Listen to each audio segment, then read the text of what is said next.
अस्सलाम वालेकुम अज़ीज़ तलबा, कैसे हैं आप? उम्मीद करता हूँ ज़बरदस्त होंगे, खैर खैरियत से होंगे।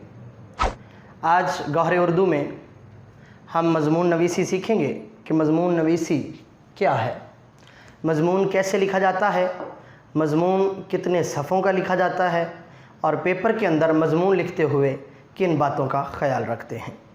तो चलते हैं अपने लेक्चर की तरफ। मैंने जिन क्लासेस के अंदर मज़मून नवीसी का सवाल आता है उनको अलग अलग से मेंशन किया है। सिविल जज के और एडिशनल सेशन जज के इम्तहान में भी मज़मून नवीसी का सवाल होता है, सेकेंड ईयर के क्लास के अंदर भी और फिर दहम की क्लास के अंदर भी जो है वो मज़मून नवीसी का सवाल पूछा जाता है। प्यारे बच्चों, अज़ीज़ तलबा, मज़मून नवीसी जो है, हम जब भी पेपर में ये सवाल आता है इसको करते हुए बहुत सारे मसाइल का शिकार होते हैं, जैसे कि मज़मून पहले लिखा जाए, मज़मून बाद में लिखा जाए। अगर पहले लिखते हैं ज़्यादातर तलबा तो वो इतना लंबा इसको कर जाते हैं कि आधा पेपर का वक्त जो होता है वो मज़मून को ही दे देते हैं और फिर आधे वक्त में बाकी पेपर नहीं हो पाता। कुछ तलबा आखिर में करते हैं और वक्त नहीं बचा पाते।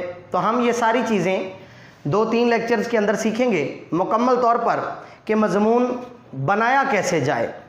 ये तो बात सबको तकरीबन किताबों में मिल जाती है कि मज़मून के कितने हिस्से हैं, मज़मून में कौन सी चीज़ों का ख्याल रखना है, लेकिन मज़मून के बनाने का जो तरीक़ा है वो आपको उस्तादों से ही मालूम होता है। मैं कोशिश करूँगा कि आपको थोड़ा बहुत इसके मुतालिक बता सकूँ। सबसे पहली बात आपको पता होना चाहिए कि मज़मून लिखना कितना है। पेपर के अंदर जो रिक्वायरमेंट है मज़मून की वो कितनी है, तो आपको पता होना चाहिए सिविल जज और एडिशनल सेशन जज का जो पेपर है उसके अंदर मज़मून 7-10 सफ़ों का लाजमी होगा। इसी तरह से सेकेंड ईयर के अंदर आपको कम अज़ कम 5 और ज़्यादा से ज़्यादा 8 सफ़ात पर मज़मून को लिखना होता है। इसी तरह से दहम क्लास के अंदर 3-5 सफ़ात का मज़मून हम लिखेंगे।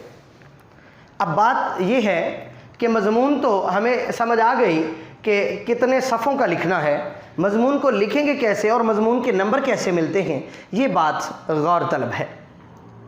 तो सबसे पहली बात आप याद रखें, मिक़दार और मयार के नंबर यकसां हैं।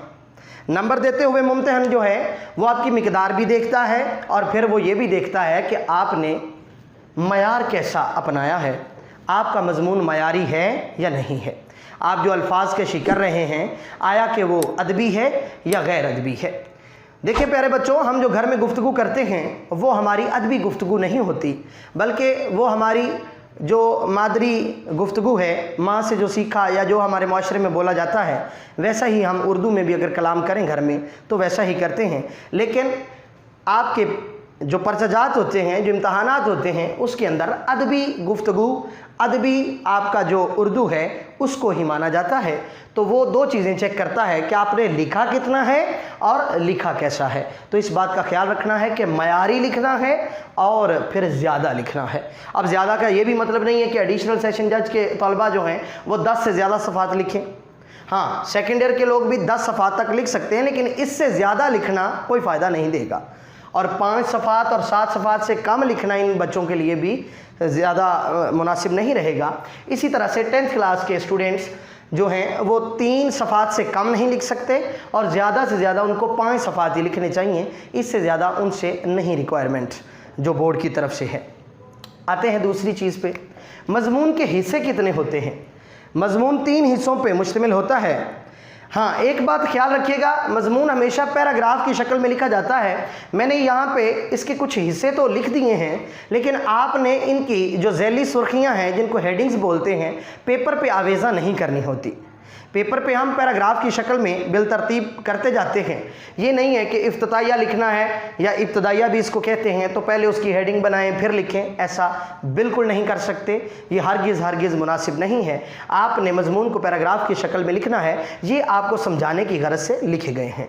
सबसे पहला हिस्सा किसी भी मज़मून का इब्तदाइया या इफ्तिताइया होता है, दूसरा हिस्सा नफ्स मज़मून का होता है और तीसरा हिस्सा जो है मज़मून का वो इख्तितामिया होता है। अब बात ये रहेगी कि इब्तदाइया कितना लिखा जाए। इब्तदाइया एक था 2 सफ़ात का, नफ्स मज़मून 5 से 7 सफ़ात का, और इख्तितामिया भी 1 से 2 सफ़ात का लिखेंगे। अपनी क्लास के मुताबिक इसको आप देख लें। अगर 10वीं क्लास के तलबा और तालिबात हैं तो वो 1 सफ़े का इफ्तिताइया, 3 सफ़ों का या 2 सफ़ों का वो लिख सकते हैं नफ्स मज़मून, और 1 सफ़े का वो इख्तितामिया लिखेंगे।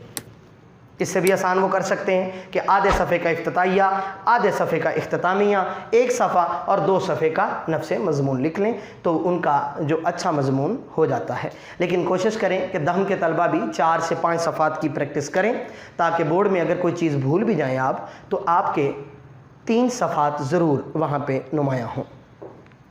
बड़ी क्लासेस लाइक दैट सिविल जज, एडिशनल सेशन जज और सेकेंड ईयर के तलबा और तालिबात कम अज़ कम 1 सफ़ा ज़रूर लिखेंगे इफ्तिताइये का, 1 ही इख्तितामिये का, और 5 सफ़हात कम से कम आप डियर स्टूडेंट्स नफ्स मज़मून के लिखेंगे। आगे चलते हैं।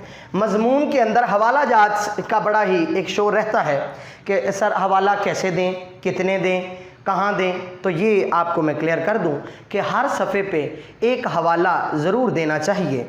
अगर कोई बच्चा हर सफ़े पे नहीं देना चाहता, लेकिन वो ये ज़रूर तवज्जो रखे कि जहाँ पे ज़रूरत है फिर हवाले की, वहाँ पे ज़रूर हवाला दे। एक तो हवाला वहाँ पे दे जहाँ पे ज़रूरत है, और दूसरा ख़ुद भी ज़रूरत बनाया करें।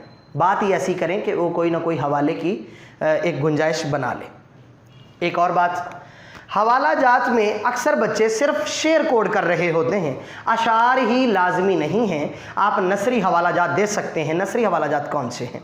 नंबर 1 हदीस, नंबर 2 कौल, नंबर 3 किसी आयत का तर्जमा, या फिर कोई हल्की फुल्की ज़रबुल मिसल, या फिर आप मुहावरा भी इस्तेमाल कर सकते हैं। 1 सफ़े पे शेर, अगले सफ़े पे हवाले के तौर पे आप कौल, अगले सफ़े पे आप हदीस, उससे अगले सफ़े पे आप आयत का तर्जमा। इस तरह से अगर तरतीब बनाएंगे तो ये सबसे ज़बरदस्त तरतीब होगी। आपको ख्याल करना चाहिए कि आप जब भी हवाला जात दें तो इसी एक तरतीब का ख्याल रखें और हवाला जात ज़रूर दें। आखिरी बात, मौज़ूइयत, जामियत और मतवाज़न मवाद हो आपका।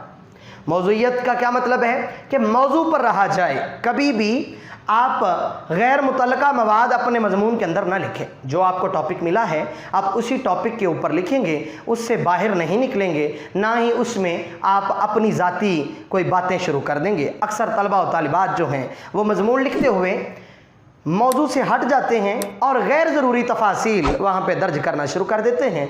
इस चीज़ के आपको इम्तहानात के अंदर बहुत सारे नुकसानात हो सकते हैं। जामियत, जामे हो आपका मज़मून, एक पता चले कि मुकम्मल मुदल्लल गुफ्तगू की है आपने। ये नहीं है कि आप मज़मून लिख रहे हैं और आपका मज़मून जो है वो मुख्तसर सा है, या आपने उसके रेलिवेंट, उसके मुतल्लिका जितने भी आपको मदार नज़र आते थे उनके अंदर अंदर रह के आपने गुफ्तगू नहीं की, कुछ चीज़ों को छोड़ दिया है। तो कोशिश करें कि कोई चीज़ उसकी रहे ना, बल्कि उस मौजू के मुतालिक जो भी बात हो सकती थी, जिस बात पे भी लिखा जा सकता था, वो ज़रूर डिस्कस की जाए। आखिरी चीज़ है मतवाज़न मवाद। आपको मवाद का भी ख्याल करना है। बहुत ज़्यादा तूल अगर नहीं देना तो बहुत ज़्यादा कम भी नहीं लिखना, और मयारी मवाद होना चाहिए आपका मवाद गैर मयारी ना हो, बल्कि अदबी गुफ्तगू करें आप मज़मून में, और कोशिश करें कि जामे हो और मौजू के ऊपर हो। मैं उम्मीद करता हूँ आज के लेक्चर में हमने ये चीज़ें अच्छे से समझ ली होंगी कि हमको मज़मून में कितने सफ़हात दरकार हैं, और मिकदार और मयार दोनों ही वहाँ पे जो हैं अपना एक रखते हैं असर। और इफ्तिताइया है, नफ्स मज़मून है, और इख्तितामिया है। जब भी हम मज़मून बनाना सीखेंगे तो इन 3 चीज़ों को सीखेंगे। इंशाल्लाह अगले लेक्चर में हम मज़मून को बाकायदा सीखेंगे कि मज़मून के अंदर कितनी चीज़ें होती हैं, किस तरह से पैराग्राफ बनाए जाएं। क्योंकि डियर तलबा, आपने देखा होगा कि आप जब भी मज़मून लिखते हैं, या तो आप लिखे जाते हैं और आपको पता नहीं चलता कि मैं अगली बात क्या करूं, उससे अगली बात क्या करूं, बल्कि आप एक ही बात को बड़ा लंबा कर देते हैं, या फिर आप एक पैराग्राफ लिखने के बाद सोचना शुरू कर देते हैं। अगर आपने इस तरह से पेपर के अंदर सोचा तो आपके लिए मुश्किल ये होगी कि आपका वक्त गुजर जाएगा और सिर्फ मज़मून ही आप मुकम्मल करने में मुश्किल कर बैठेंगे। تو اس لیے اگر آپ نے مضمون کو مکمل کرنا ہے تو کوشش کریں اچھا مضمون لکھنے کے لیے اگلا لیکچر ضرور سنیں، جس سے آپ کو اندازہ ہو سکے گا کہ مضمون میں پیراگراف کس طرح سے بناتے ہیں، اور مضمون کو بنانے کا ایک خاص طریقہ کار ہے۔ اگر وہ طریقہ کار کسی کو بھی آ جائے تو ایسا موضوع جس کے بارے میں آپ کی زیادہ معلومات نہ ہوگی اس میں بھی آپ اچھے نمبر لے لیں گے۔ امید کرتا ہوں یہ لیکچر پسند آیا ہوگا۔